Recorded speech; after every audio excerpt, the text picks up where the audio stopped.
World history का optional का। देखो टॉपिक जो है 16th enlightenment and modern ideas, उसमें क्या क्या हो जाएंगे, major ideas of enlightenment, Kant और रूसो, इसी के बारे में आज हम लोग डिस्कस करेंगे कि इमैनुअल कांत का क्या योगदान रहा है और रूसो साहब का क्या योगदान रहा है। और ये तो हम लोग सेकेंड वाला तो कवर कर ही चुके हैं, spirit of enlightenment in the colonies, जिसमें बहुत रूलर का रोल था, है किस तरह उनका चेंजेस आया प्रोग्राम और पॉलिसी में। बेनावोलेंट डेस्पोटिज्म का भी बात किया गया इस क्लास में कल, ठीक है। उसके बाद देखो जैसे ही क्लास आगे बढ़ते जाएगा, ये देखो मार्क्सिज्म, सोशलिज्म, ये जो है ना, ये सब चीज़ आएंगे इसके अंदर, ठीक है। तो इसी पे टॉपिक पे बात था। तो ये कांत के बारे में मैंने बता दिया, इमैनुअल कांत के बारे में जो कोटेशन है, very important for ethics paper also, ये रिपीट करने की कोई ज़रूरत नहीं है। देखो रूसो, अब बस यहाँ देखो रूसो साहब के बारे में, इनका जो 1712 से लेकर 1778 तक चला, यानी कि हम कह सकते हैं कि 18th सेंचुरी, और 18th century is known for your age of enlightenment, ये भी समझ लो, इसलिए इनका नाम बहुत बड़ा है। उसके बाद देखो यहाँ पे रूसो हो गए। इमैनुअल कांत के बारे में जानते ही हो तुम लोग, है ना। तो मैं फिर से विजिट करवाता हूँ कि जो मेजर फिगर रहे हैं, अर्लियर फिलोसोफर रहे हैं इनलाइटमेंट को लेकर, तो वो क्या थे, मैं बार बार बोल रहा हूँ, फ्रांसिस बैकन, रेने डिस्कार्टिस। देखो हम लोग क्या करते हैं कि सिलेबस के नाम पे इमैनुअल कांत और उनको ही पढ़ते हैं, नहीं, वो जहाँ पहुँचे हैं उनके पीछे का किसी का रीज़न रहा है, किसी का प्रयास रहा है, इसलिए हमको यदि हम 20 बार 22 बार पढ़ेंगे वो चीज़ को, हमको याद हो जाता है। यही कारण है कि बार बार मैं तुमको बताता हूँ फ्रांसिस बैकन और रेने डिस्कार्टिस। देखो जब तुमको सिविल सर्विस में क्वेश्चन पूछे जाएंगे, इट इज़ ऑप्शनल, समझो बात को, ऑप्शनल में आंसर भी ऑप्शनल ही होना चाहिए एकदम बढ़िया से। तो कोई यदि इमैनुअल कांत पे डायरेक्ट बात कर देता है, तो तुम इमैनुअल कांत तक बात पहुंचने से पहले तुम बोल सकते हो कि हिस्ट्री ने और भी बहुत सारे फिलोसोफर देखे हैं शुरुआत में, उसमें फ्रांसिस बैकन थे, रेने डिस्कार्टिस थे, और जैसे ही समय बीतते गया शबाब पे एज ऑफ इनलाइटमेंट आया, और जिसमें रूसो साहब और वोल्टायर टाइप के लोग आए और कैरी फॉरवर्ड किए हैं, ठीक है। ये एक अच्छा सा इंट्रोडक्टरी सेंटेंस बन सकता है तुम लोग के लिए। उसके बाद देखो सिसेरा बेसिरिया आए, डेनिस ये आए, डेविड हुम आए, ये कांत आए, एंड सो ऑन। चलो ये बात हो गया था कल हम लोगों ने क्या बात किया था, स्पिरिट ऑफ इनलाइटमेंट। तो जानते ही हो कि इसमें बहुत सारा बात हुआ है, स्पीच किस तरह फैला है ना, ब्रिटेन से होलैंड, फ्रांस, इस तरह गया है, पीपल कैसे एड्रेस करते थे, इंस्टीट्यूशन ऑफ सैलोन का भी बात किए थे। ये इंटेलेक्चुअल गैदरिंग होता है यूरोप में, ठीक है, लोग साथ बैठते थे, आइडिया डिबेट करते थे, न्यूज़पेपर और जर्नलिज्म का कितना बड़ा रोल था, कल हम लोगों ने देखा था इस चीज़ को। पब्लिक प्लेस में लाइब्रेरी है, एजुकेटेड पर्सन्स जाके लाइब्रेरी में पढ़ रहे हैं, उस आइडियाज़ को मल्टीप्लाई कर रहे हैं और बढ़ रहा है आगे, ठीक है। मोंटेस्क्यू का बात हो, मोंटेस्क्यू ने भी एक नया चीज़ सिखाया कि हाँ इस तरह भी गवर्नमेंट का स्ट्रक्चर टूट सकता है 3 भाग में, लेजिस्लेटिव, एग्जीक्यूटिव एंड जुडिशरी, ठीक है। तो रिफॉर्म्स आए हैं, उसमें तुम्हारा जानते हो फेडरिक थे पर्शिया के, है ना, उसके बाद कैथलीन थी, वो गर्ल थी रसिया की, है ना, जोसेफ टूथ थे, जानते हो इसके बारे में। सिग्निफिकेंस जानते हो कि इनलाइटमेंट आइडियाज़ बढ़ने लगा, सभी चीज़ में चेंजेस आने लगे, कल्चरल में आने लगे, पॉलिटिको में आने लगे, एडमिनिस्ट्रेटिव में आने लगे, सोशियो में, हर एक जगह पे चेंजेस हैं। इक्वलिटी, फ्रेटर्निटी, इस तरह का आइडियाज़ एक नए यूरोप, हाँ एक नया यूरोप, एक चिंगारी कहते हैं ना कि स्टार्टिंग नया यूरोप बनने के कगार पे है, because of the age of enlightenment. उसके बाद हम लोगों ने बहुत कुछ देखा है, लिटरेचर देखा हमने, लिटरेचर कैसे कैरी फॉरवर्ड किया है उस चीज़ को आगे ले जाके, उसमें तुम्हारा spirit of law of Montesquieu का है, उसके बाद इंक्लोपीडिया ऑफ तुम्हारा डेमेस्ट्रो का है, जो भी बताए थे, इनका फिलोसफी सब बढ़ने लगा और इस तरह बात बढ़ा है। तो हाँ, इसका इम्पैक्ट क्या हुआ, रशियन रेवोल्यूशन हो जाता है, सॉरी रशियन बोल रहे हैं, नंबर ऑफ रेवोल्यूशन हो जाता है, जैसे अमेरिकन रेवोल्यूशन हो गया 1776 से लेकर 83 तक, फ्रेंच रेवोल्यूशन हुआ 1789 में, एंड सो ऑन, ठीक है। क्रिटिसिज्म हम लोगों ने क्वेश्चंस भी किया था, ठीक है, कि क्या इम्पैक्ट हुआ। अब देखो यहाँ से, ठीक है, critical examination essential element of Rousseau and philosophy, ठीक है, इनके बारे में। तो पहले इनके बारे में पहले तुम वहाँ से देख लो, सबसे बेटर रहेगा तुम लोग को देखना। यहाँ से पहले तुम जाओ, जो विकिपीडिया का हम कुछ लिख के भेजे हैं तुम लोग को, जीन जैकब्स रूसो, अब बड़ा आराम से पढ़ाएंगे, आराम से समझो, ठीक है, आराम से। देखो जो रूसो साहब थे, ठीक है, इनका वही बोले हैं 1712 से लेकर 1778 तक इनका कार्यकाल चला है, मतलब अपना एक्टिव थे ये, ठीक है। ये फिलोसोफर भी रहे हैं, राइटर भी रहे हैं और कंपोजर भी रहे हैं।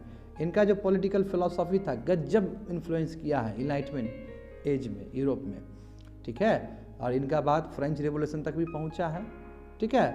And the development of modern political, economic and educational thought, जो नए नए पॉलिटिकल सिस्टम आए हैं, इकोनॉमिक सिस्टम आए हैं, एजुकेशनल थॉट प्रोसेस जनरेट हुआ, उसमें अहम भूमिका है रूसो साहब का।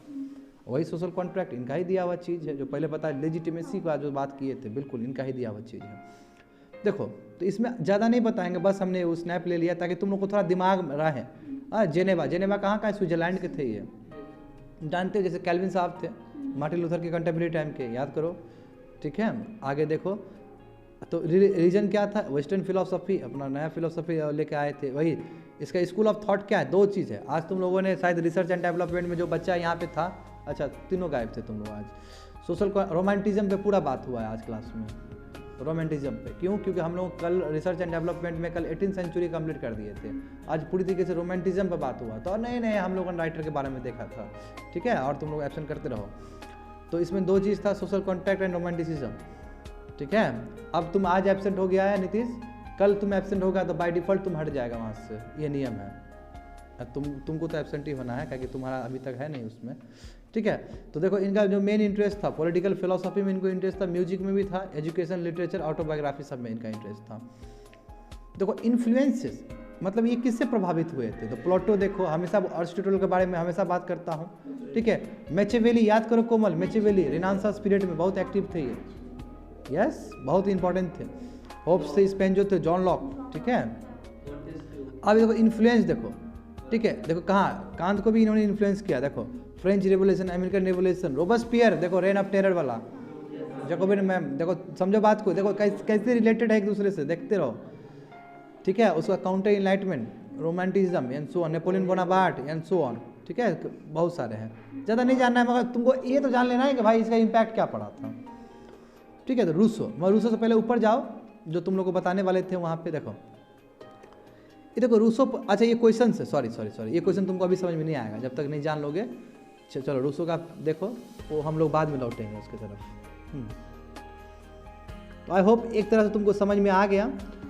जीन जैक्स रूसो, हाँ आराम से चलते हैं, देखते हैं। वो ग्रेटेस्ट मोस्ट रेडिकल फिलोसोफर थे यूरोप में 18th सेंचुरी में। इनका जो थॉट प्रोसेस था, इनका आउटलुक और इनका अप्रोच था क्वाइट डिफरेंट था बाकी के तुलना में, ठीक है। इनफैक्ट उनके कंटेम्प्रेरी जॉन लॉक साहब थे, ठीक है, थोड़ा डिफरेंट था उनसे। वोल्टायर जो फ्रांस के थे एक्टिव थे, उनसे भी थोड़ा डिफरेंट था। अब इनका फिलॉसफी देखो क्या है कि फिलॉसफी लाइक लॉक या फिर Voltaire believe in efficacy of individualism. जो तुम्हारे लॉक साहब, जॉन लॉक साहब जो इंग्लैंड के थे, वोल्टायर जो फ्रांस के थे, इनका बिलीफ सिस्टम था कि इंडिविजुअलिज्म पे बल होना चाहिए। सुनते रहो और एकदम सीधा बैठे रहो सभी लोग। इंडिविजुअलिज्म पे बात था जी, यानी कि इंडिविजुअल पावर दे देंगे तो अपने आप वो जो चाहिए उसको, अब बोलते हैं ना प्राइवेसी, अपने आप देश प्रोग्रेस कर लेगा। भाई इनका कुछ अलग बात है। देखो तो अभी तक जितने फिलोसोफर हुए थे, जॉन लॉक साहब या वोल्टर साहब, वो विश्वास करते थे इंडिविजुअलिज्म पे। मगर रूसो क्या थे? वो फर्म बिलीवर थे पावर ऑफ कम्युनिटी। ये कम्युनिटी पे बात करते थे, एकता पे बात करते थे। डिफरेंट हो गया बात यहीं पे, कम्युनिटी पे बात करते थे, ठीक है। ये कन्विंस करते common good was better than individual good. जो जनता का भला होगा ज़्यादा बेटर है इंडिविजुअल भला से। Nice one. क्यों? क्योंकि benefit of individual is progress of all. क्या है कि ये कॉज, क्योंकि रियल बेनिफिट जो इंडिविजुअल का होगा इससे सबका प्रोग्रेस होगा। यानी कि सबको प्रोग्रेस होगा तो इंडिविजुअल को प्रोग्रेस होगा, इस तरह भी सोच सकते हो। तो इसलिए ये बोलते, ये समझते थे कि इंडिविजुअलिज्म से ज़्यादा इंपॉर्टेंट कम्युनिटिज्म है, यानी कि कम्युनिटी है।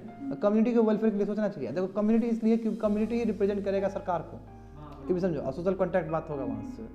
इनका फिलोसफी समझते रहो, ठीक है। रूसो ने इमोशनल अप्रोच को अडॉप्ट किया, जबकि other relied on logic and reason. ये इमोशंस को अटैच किया इन्होंने, क्योंकि जनरल विल, इच्छा और आकांक्षा बोलते थे हम तुम लोग को, general one two plus will is equal to real will. तो इमोशंस का बात तो है ही ना।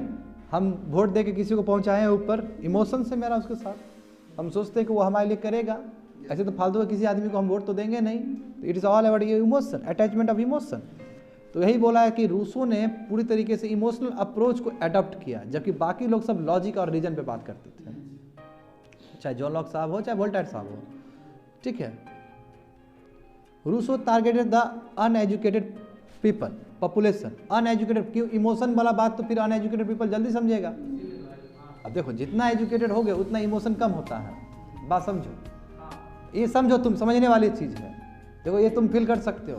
जैसे मैं हमेशा क्लास में तुम लोग को एग्जाम्पल देता हूँ कि जितना पढ़ोगे लिखोगे उतना ही तुम अपना ट्रेडिशन कल्चर से, यदि वेस्टर्न एजुकेशन है तुम्हारे अंदर तो कहीं ना कहीं ट्रेडिशन से थोड़ा सा तो ड्रिफ्ट होगा ही होगा, ठीक है ना। क्यों? क्योंकि तुमको लॉजिक आ गया, रीजन आ गया। अनएजुकेटेड आदमी के साथ तुम लोग जाकर बात कर लो, इमोशनली अटैच होंगे अपने फेस से, अपने कस्टम से, अपने ट्रेडिशन से। जो तुम लोग छठ पूजा मनाओगे और जो अनएजुकेटेड छठ पूजा मनाए, दोनों में देखना तरीका डिफरेंट होगा, ठीक है। तो बिल्कुल ये यही चीज़ को अटैक किए हैं, यही चीज़ को अडॉप्ट किए हैं रूसो। तो वही बोले कि रूसो ने अनएजुकेटेड पॉपुलेशन को वो किया है, जो कि बॉटम पिरामिड का, डेमोग्राफिक डिविडेंड का जो पिरामिड का जो नीचे लेवल का होता है पॉपुलेशन, जो अनएजुकेटेड, उसको टारगेट किए हैं। और ज़्यादा होते हैं वो, ये भी समझो, वो ज़्यादा होते हैं।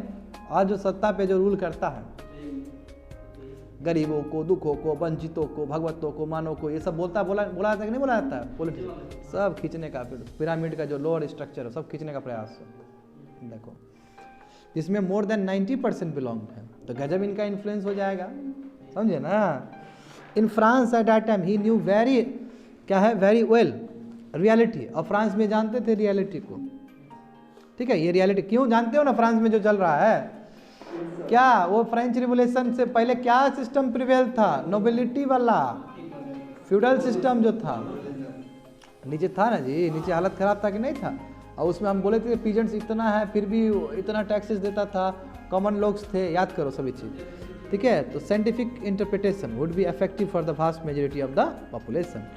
जो अदर फिलोसोफर थे जैसे वोल्टेयर हुए, वो पूरा एजुकेटेड सेक्शंस ऑफ पॉपुलेशन पे टारगेट करते थे अपना अप्रोच से, अपना रैशनल अप्रोच से। मैं ये इमोशनली अटैच थे, ठीक है। और ये बिलो, क्योंकि जानते थे ग्राउंड रियलिटी फ्रांस में नीचे पॉपुलेशन नो है, अनएजुकेटेड है, तो इसको इमोशनली से हम कनेक्ट कर सकते हैं। Since emotions are more powerful, देखो लिखा तो है बहुत बढ़िया से, पावरफुल है, ठीक है, इंटेंस भी होता है। यदि हम रैशनल थिंकिंग का बात करें, अभी जस्ट मैंने बोला है तुम लोग को पहले भी, अभी हमारा लेक्चर सुनेगा तो बस कुछ ही लोग सर्वाइव कर पाएगा। हम अपना लेक्चर को यदि हम नीचे लेवल तक ले जाए और आराम से बोले और धार्मिक तरीके से बोले या कल्चरल तरीके से बोले तो तुरंत पकड़ लेगा बात को, बोलेगा हाँ वाह रे वाह। हम बोले कि अच्छा आदमी को अच्छा करना चाहिए तो बोलेगा वाह क्या स्पीच देता है। समझ रहे बात को? इसलिए बोलते हैं बच्चे लोग कि हमें पता है हमें ब्रिज बनना चाहिए एजुकेटेड और अनएजुकेटेड के बीच में। एजुकेटेड हो के भी हम लोग को ब्रिज बनना चाहिए कि हमने संवाद हम एजुकेटेड के साथ भी कर सकते हैं और हम अनएजुकेटेड, ऐसा बनना चाहिए। क्योंकि पढ़ोगे लिखोगे तो तुमको सब ग्राउंड रियलिटी समझ में आना चाहिए, ठीक है ना। कहने का मतलब है कि कल्चर तुम्हारा कैसा होना चाहिए कि हम डिनर टेबल पे भी खा सकते हैं और हम बोड़ा पे भी खा सकते हैं। तो यानी कि हमने सबको हमने सबके साथ संवाद कर लिया।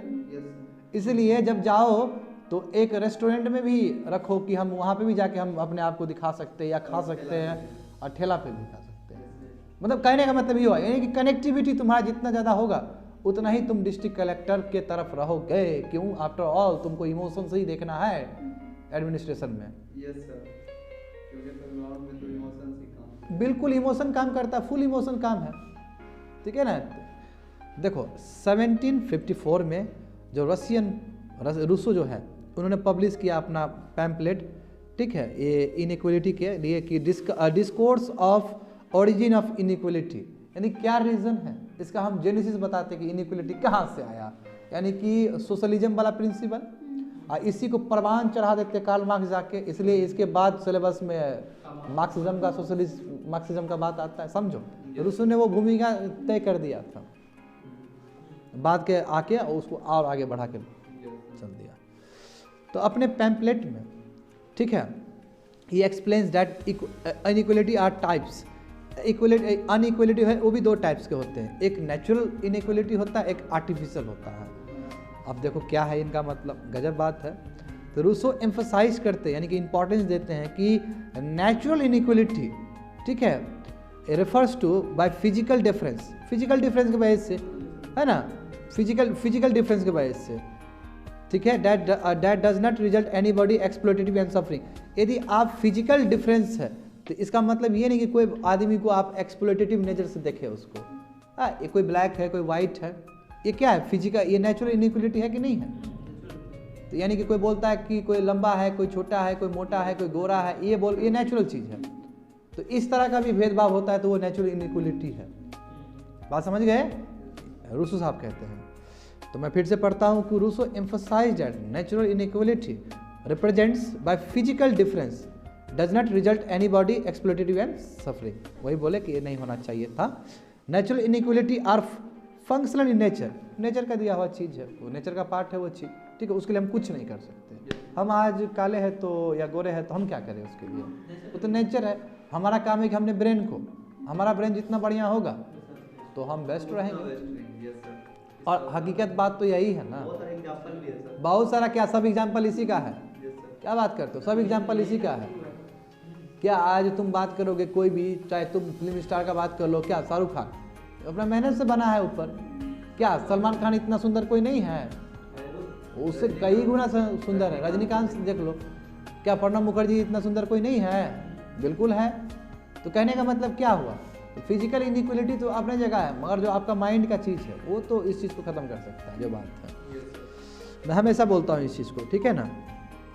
देखो रूसो, अब रूसो का दूसरा जो फिलोसॉफी है artificial inequality causes bye difference in material position. अब जो आपका है, कोई रिच है, कोई रईस है, कोई गरीब है, यानी कि मटेरियल होने की वजह से, रिसोर्सेज होने की वजह से, रिसोर्सेज मेरे पास ज़्यादा है तो हम अमीर हैं, और रिसोर्सेज मेरे पास कम है तो हम गरीब हो गए। तो देखो तो कितना अच्छा इन्होंने डिफाइन कर दिया कि नेचुरल इनइक्वालिटी हो सकता है और आर्टिफिशियल इनइक्वालिटी। आर्टिफिशियल मतलब जो बबल है वो आ भी सकता है, जा भी सकता है, और जैसे क्या है वही जो शेयर मार्केट के हिसाब से, ऑर्गेनिक में थोड़ा सा भी फील लगेगा, फूट जाएगा। हाँ फूटा तो चल गए पानी। क्या बात है, समझ गए। तो रिच, आप देखो इसमें क्या होता है, तो रिच एक्सप्लॉइट कर लेता है पोर को, वही अपना मटेरियल रिसोर्सेज, समझे भाई, यूजिंग अपना मटेरियल रिसोर्स पावर है ना। रईस आदमी का जल्दी सुन लेता है, जुडिशरी भी इन्फ्लुएंशियल होता है वो लोग। और गेटिंग में तो रोसियो का ओपिनियन जो था कि ये एक्सप्लॉइटेशन और ये सफरिंग है, ये कंटिन्यू रहते रहेगा, कंटिन्यू चलेगा, ठीक है।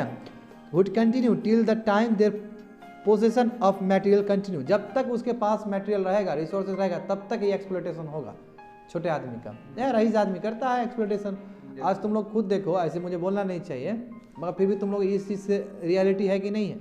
कुछ दिन पहले ही हम लोग थोड़ा सा बात कर रहे थे म्यूनिसिपल इसका, विलेज पंचायत का जो चुनाव होता है, तो कई लोग ऐसे भी, इंडिया का ही बात करता हूँ जी, तो बोलता है कि वो दलित है, उसको काहे वोट देंगे, हम हैं, हम भूमियार हैं, हम राजपूत हैं, हम ये हैं, हम वो हैं, हम अपने जात को देंगे वोट। क्यों? क्योंकि आपके पास रिसोर्सेस है, आपके पास पावर है, आपके पास लैंड है, आप चाहते हैं कि हम पे कैसे राज कर सकता है छोटा जात वाला आदमी, जो मन में जो आपका साइकोलॉजी बना हुआ है। तो वही तो यहाँ पे बोला जा रहा है, ये एग्जैक्टली यहीं पे बात बोला जा रहा है कि जब तक हमारे पास पोजीशन रहेगा मटेरियल का, जब तक अमीर के पास रहेगा तब तक वो बढ़ने नहीं देगा दूसरे को, तब तक उसका दबाव चलेगा, आर्टिफिशियल इनइक्वालिटी तब तक चलेगा। समझे बात को? देखो वही है, Rousseau advocated that people should abandon materialism, आदमी को मेटेरियलिज्म छोड़ देना चाहिए, ठीक है, छोड़ देना चाहिए, पैसा वैसा रुपया उपया छोड़ दो, ठीक है, आसान नहीं है। And should go to nature, nature की तरफ चल जाओ, और नेचर कभी भी तुमको वो नहीं बताएगा। देखो हम क्या बोलते हैं, ये तो बहुत बड़ा चीज है, सर्वोपरि संतुष्टि है ना, क्या बोलते हैं, संतोष परम धन है कि नहीं है, ये सेटिस्फैक्शन। और रूसो भी यही बोल रहे हैं कि नेचर की तरफ आप चल जाइए, नेचर पर चल जाइएगा तो आपको पैसा रुपया कुछ समझ में नहीं आएगा, बस सर्वाइवल के लिए उतना करिए ना, उतना तो किसी को भी मिल जाता है, उतना तो रैक टिकट्स को भी मिल जाता है कि नहीं है। मगर फिर भी यहाँ पे जद्दोजहद चल रहा है, मगर एक दृष्टिकोण से देखोगे तो वो जद्दोजहद भी बहुत इंपॉर्टेंट है इकोनॉमी को बूम करने के लिए।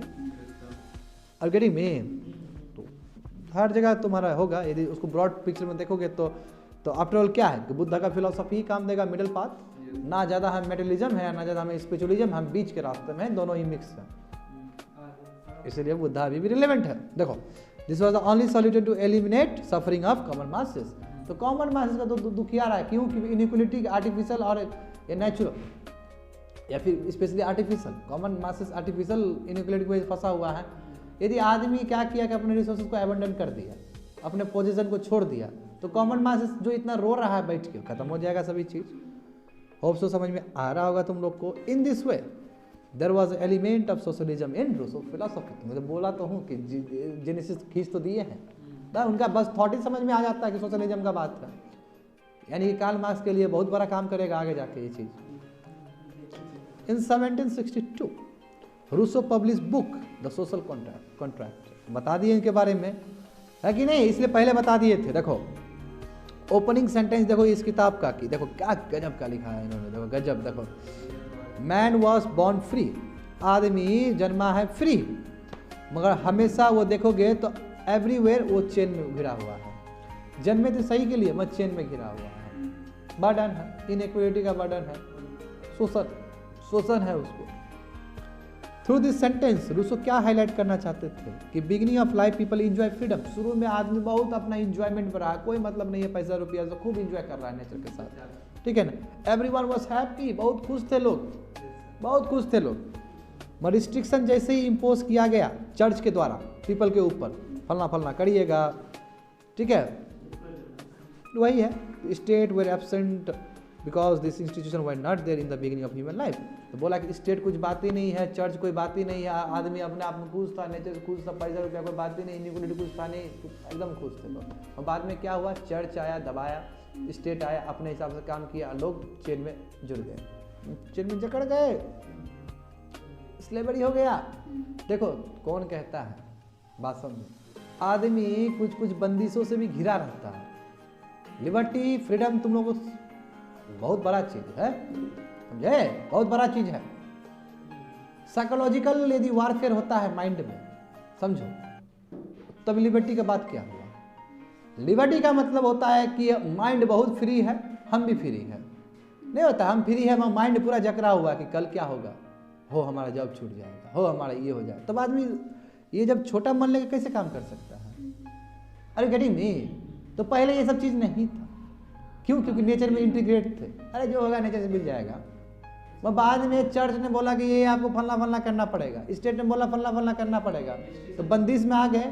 अभी देखो ना सिमिलरली, अभी के कौन देखो ना तुम सोसाइटी का, अपने जात में शादी करना है तुमको, है कि नहीं है, रिस्ट्रिक्शन लगा दिया, भले ही तुम कलेक्टर बन गया, भले ही तुमने एकदम ऊपर जाके तुमने मतलब पोस्ट ले लिया, तुमने किसी भी पोस्ट हो सकता है, इंजीनियर, डॉक्टर, जो भी है, तो मगर ये जो साइकोलॉजी जो है, जो प्रेशर है, कहीं ना कहीं तुम्हारी लिबर्टी को एक्सप्रेस करने नहीं देता है। यह सारी गेटिंग में यही मैं बोलता हूँ।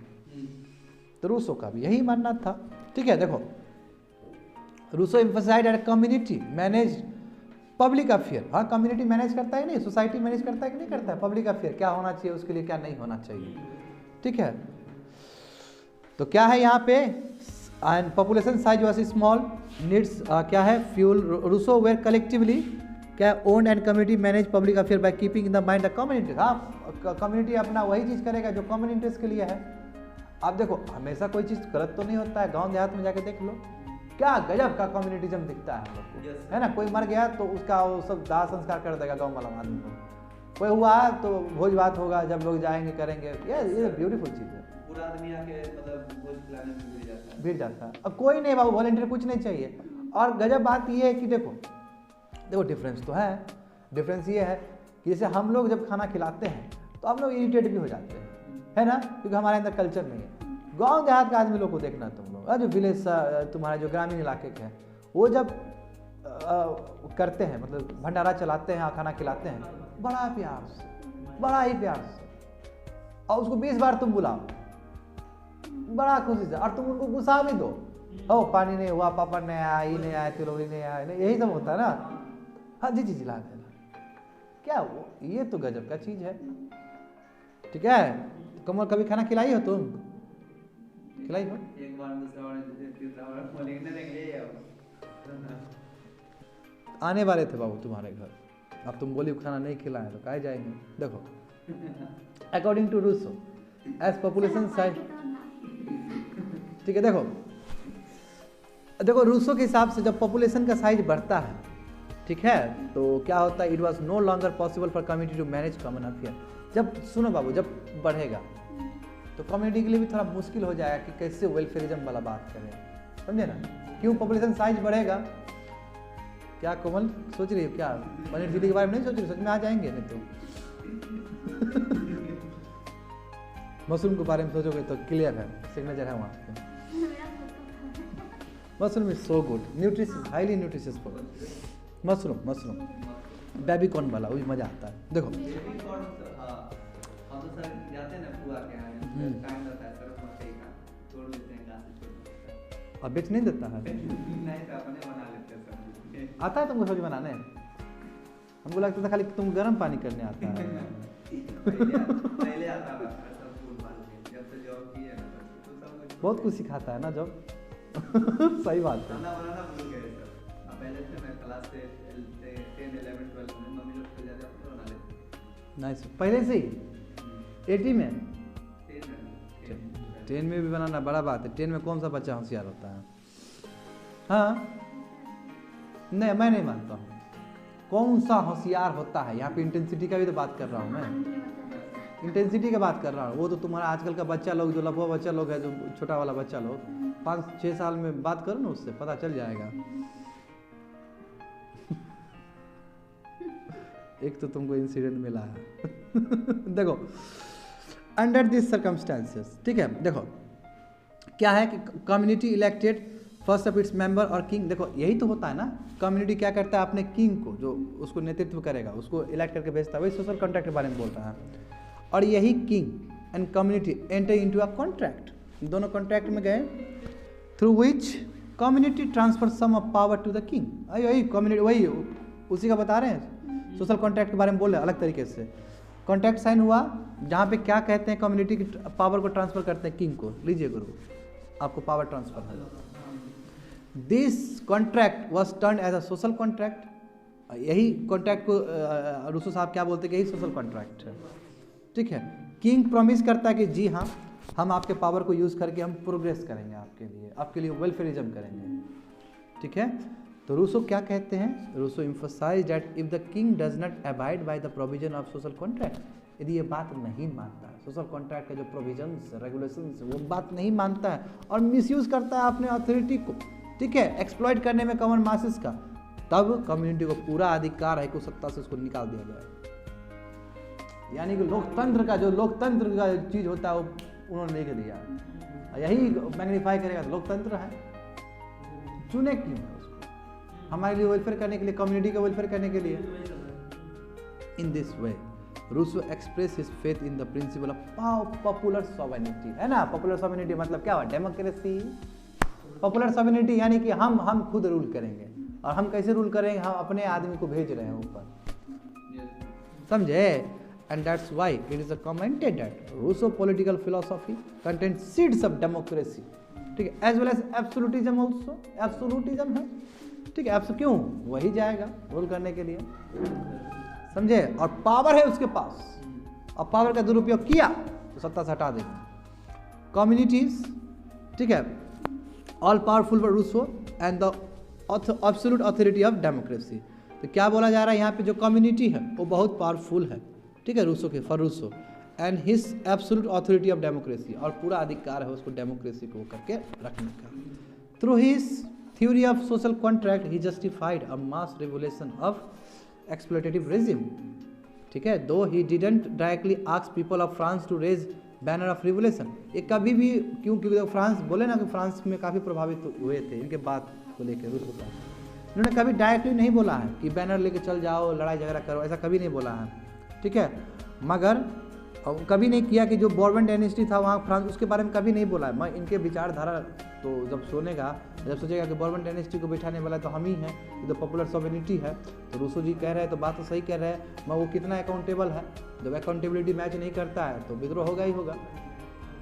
समझ में आ रहा है तुमको? The writings and the speeches of Rousseau created a revolution awakening in common masses in France. वही जो बोले हैं तुम लोग को, इनके राइटिंग स्पीच, ठीक है, एक गजब का तुम्हारा जो एविल प्रिवेल था तुम्हारा फ्रांस में, उसको ख़त्म करने का बात करते हैं।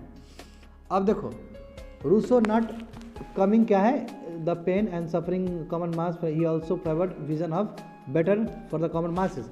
ये क्या बोले कि इनका जो विजन्स है ये केवल फ्रेंच रिवोल्यूशन तक ही नहीं था, ये एक अपना सपना भी दिखा रहे थे कि यस कॉमन मासेस के लिए ये होना चाहिए, ये वेलफेयरिज्म होना चाहिए, समझे। तो इसलिए ये तुमको दिख जाता है फ्रेंच रिवोल्यूशन में 1789 में, मगर उसके बाद क्या हुआ है तुम लोग साक्षी हो इस चीज़ का, रेन ऑफ टेरर जानते हो, बहुत गलत चीज़ हुआ है। और अल्टीमेटली जाके 1848 में फ्रांस को मिल जाता है, जिसका रिपरकशन डायरेक्ट तुम्हारे इटली और जर्मनी में पड़ता है। तो एक फिलोसोफर का बात खत्म हुआ रूसो साहब का। अब कांत का होगा, क्योंकि सिलेबस के हिसाब से तुम्हारा एमरल कांत साहब है, ठीक है। अब इनके बारे में क्या बोले, है ना। तो ये तो बहुत बड़े जर्मन फिलोसोफर रहे हैं और सेंट्रल रहे हैं जी, एनलाइटमेंट थिंकर्स में वन ऑफ द प्रोमिनेंट रहे हैं।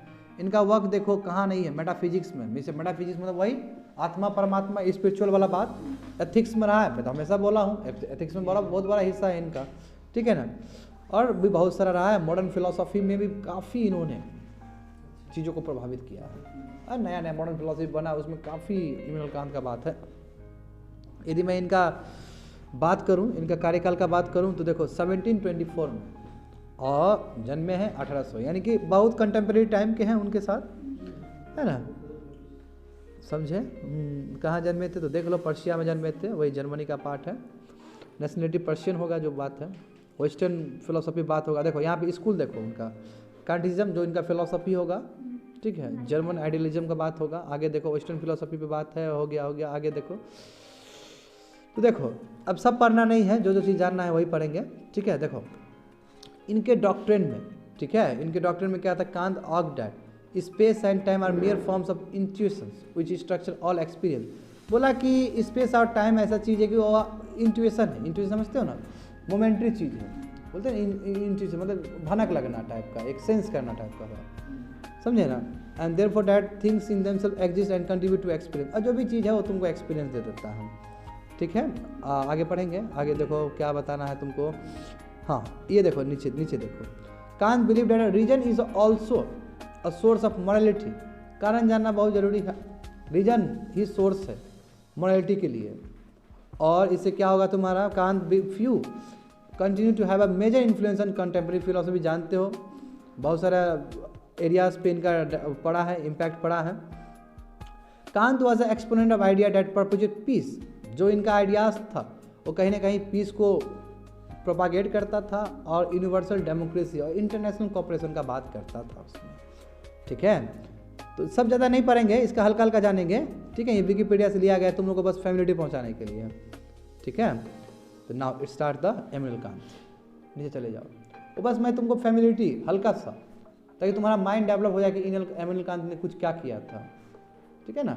जो मेन चीज़ है यहाँ से पढ़ेंगे हम लोग। देखो इमैनुअल कांत जैसे अभी देख चुके हो, देखो 1724 और 804, ये तो फैमिलियर हो गए हो ना तुम लोग। पर्शिया भी फैमिलियर हो चुके हो, पर्शिया मतलब जर्मनी हो चुके हो। देखो ये ग्रेटेस्ट जर्मन फिलोसोफर है 18th सेंचुरी का, ठीक है। He was the first person to use term enlightenment. इन्होंने ही शब्द दिया था एनलाइटमेंट शब्द, ठीक है, इमैनुअल कांत। देखो इन 1784 कांत पब्लिश पैम्पलेट जिसका नाम था व्हाट इज एनलाइटमेंट, ठीक है। खाली यही पैम्पलेट ही इनका जो छपा था, व्हाट इज एनलाइटमेंट, ठीक है। उसके बाद क्या हुआ, एनलाइटमेंट गजब पॉपुलर होने लगा, इंटेलेक्चुअल्स लोग इसको स्वीकार करने लगे, ठीक है। और वही बात है, लिबर्टी का बात की थी, इक्वलिटी, फ्रेटर्निटी, ये सब, ठीक है। और वही है बाई फिलोसोफर लाइक्स वोल्टेयर, ये भी यूज़ करने लगे, इंटेलेक्चुअल्स लोग इसका बात लेने लगे और सब प्रभावित हुए थे एक दूसरे से। कांत क्या करते, फर्म बिलीवर थे इंडिविजुअलिज्म का, जो ऊपर बात किए थे। और यहाँ पे रूसो के साथ इनका वो हो जाता है, आइडियोलॉजिकल डिफरेंस हो जाता है, डिफरेंस, ठीक है। He consider individualism as a supreme. ये कहते थे कि सबसे ऊपर का चीज़ होता है इंडिविजुअलिज्म, जो आज तुम लोग को लिबर्टी का बात हम करते हैं, बिल्कुल लिबर्टी इंडिविजुअलिज्म है, ठीक है। अब put forward the view that institution like church, society, state, ये बने हैं इंडिविजुअलिज्म को बचाने के लिए। इसके उल्टा नहीं है, इसका उल्टा नहीं हो सकता, यानी कि इंडिविजुअल स्टेट को नहीं बचाएगा। स्टेट ये तंत्र बचा हुआ है कि इंडिविजुअल दे, यानी कि प्राइवेसी दे लोग को, तब देखता है ना प्राइवेसी में हनन होता है तो सुप्रीम कोर्ट कितना जल्दी फैसला देता है। लव जिहाद का केस होता है तो जाकर तुम्हारा लखनऊ बेंच हाई कोर्ट बताता है कि नहीं बताता है। यही है कि आपका इंडिविजुअलिज्म, प्राइवेसी क्या हो, दिक्कत ना हो, वो फॉलो हो ठीक से।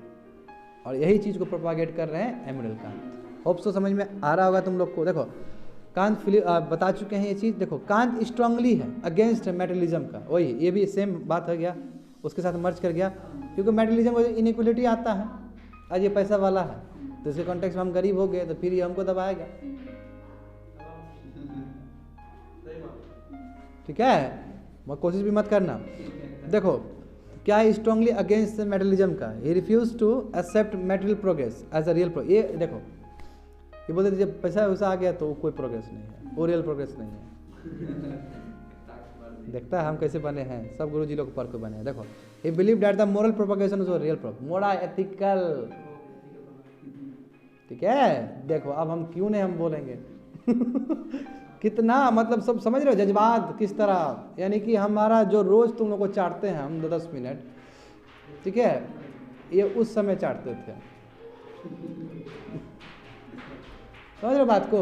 यानी कि ये सब बहुत क्रांति वाला चीज़ है ना, यानी कि जेब में पैसा नहीं है तो फिर भी हम रईस हैं, क्यों? मोरल है, एथिकल है। देखते हो, ज़्यादा नहीं बोलेंगे क्योंकि हम पहले बोल चुके हैं बहुत ज़्यादा। देखो, जो पॉपुलर सॉवरेनिटी है यही तो है, यही तो source of authority of state है कि आपको जनता चुन के भेजता है, और सेपरेशन ऑफ पावर होना चाहिए, ठीक है। ये कांत बोलते हैं कि सेपरेशन, एक जगह कभी भी तुम पावर दे दोगे किसी को तो बाबू दुरुपयोग तो होगा।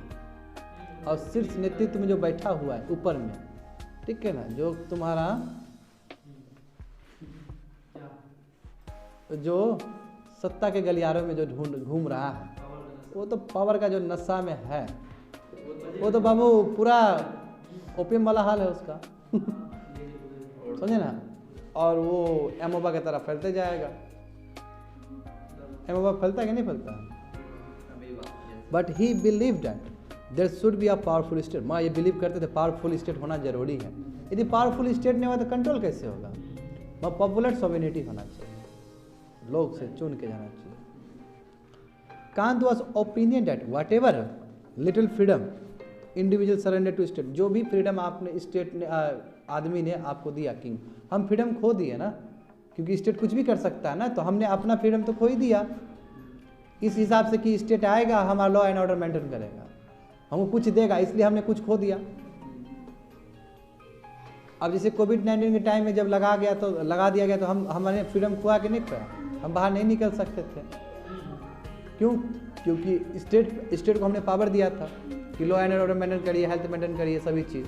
तो वही बोला कि कांत क्या कहते थे कि जो भी आपने फ्रीडम खो दिया, आपने सरेंडर कर दिया स्टेट को, they get much more in return, वो उसको और ज़्यादा मिलना चाहिए, ठीक है, मिलता भी है, पीस और सिक्योरिटी प्रोवाइड करके स्टेट के द्वारा।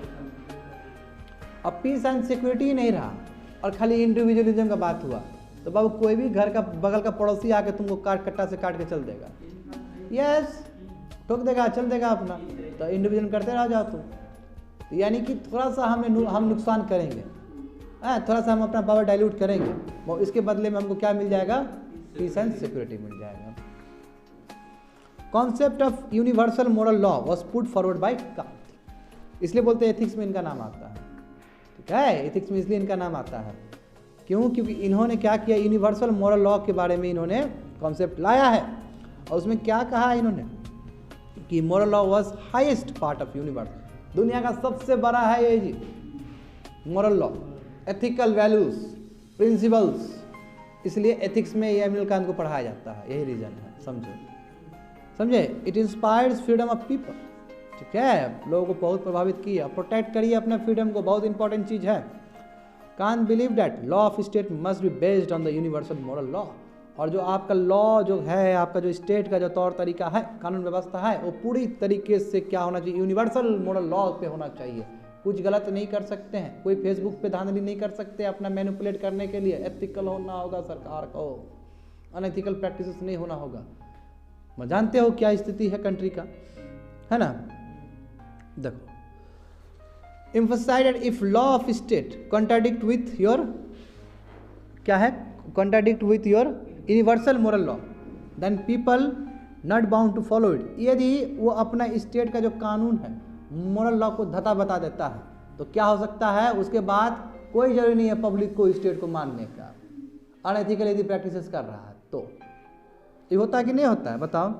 इसलिए इन दिस वे कांत जस्टिफाई कर रहे हैं कि रेवोल्यूशन ऑफ पीपल, यानी कि बगावत कर दो, क्योंकि सिस्टम तो आपका कभी माने नहीं रहा है, मोरल वैल्यू से चल ही नहीं रहा है, तो इनडायरेक्टली तो यही बोलना चाहते हैं ये, या इनडायरेक्टली यही इनका एक्सप्रेशन होता जाता है, बात पहुंचता है।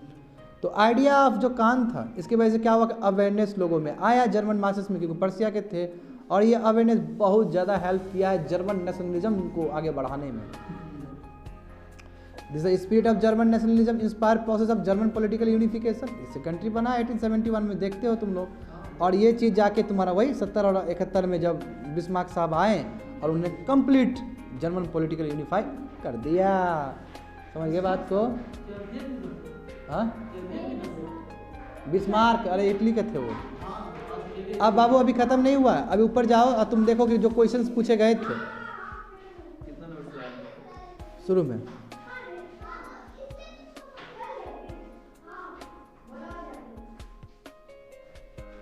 ऊपर रूसो से भी, रूसो का जो विकिपीडिया उससे ऊपर देखो। मैं हाँ, promoting of heart are not to be trusted and logic of mind comment, यानी कि आप हार्ट को, ठीक है, हार्ट को जब प्रमोट करते हैं वो विश्वास नहीं कर सकते हैं, ठीक है, लॉजिक ऑफ माइंड, यानी कि कहने का मतलब क्या हुआ, ये पूरी तरीके से किस फिलोसफी की तरफ आ रहा है, रूसो की तरफ या फिर इमैनुअल कांत की तरफ? क्वेश्चन पढ़ो। Promoting of heart are not to be trusted, जो हार्ट को जो प्रमोट करते हैं यानी कि इमोशंस, वो ट्रस्ट के लायक नहीं होता है। And logic of mind comment, moral values वही, ठीक है। वोल्टायर देखो, वोल्टायर हार्नेस देखो, वोल्टायर देखो पूछ लिया यहाँ पे, वोल्टायर ने क्या किया, वोल्टायर हार्नेसेस द ये reason, Rousseau unchained the tiger of emotion, यानी देखो ये बोला कि वोल्टायर ने, इसका मतलब ये है कि वोल्टायर ने पूरा फोकस किया रीजन पे, मगर वही रूसो ने पूरा फोकस किया इमोशन पे। कमेंट करो, बिल्कुल वोल्टायर अलग थे, वोल्टायर ने अलग काम किया है, ठीक है, और रूसो पूरा इमोशंस पे काम किए हैं, कॉमन मासेस पे लिए हैं, 90% जो था नीचे। फिलोसोफर जैसे जॉन लॉक साहब हुए, वोल्टायर हुए, ठीक है, ये पूरी तरीके से इंडिविजुअलिज्म ऑफ मैन पे बात करते थे, मगर रूसो का कम्युनिटी पे बात होता था। जान चुके हो। That's it for today's class.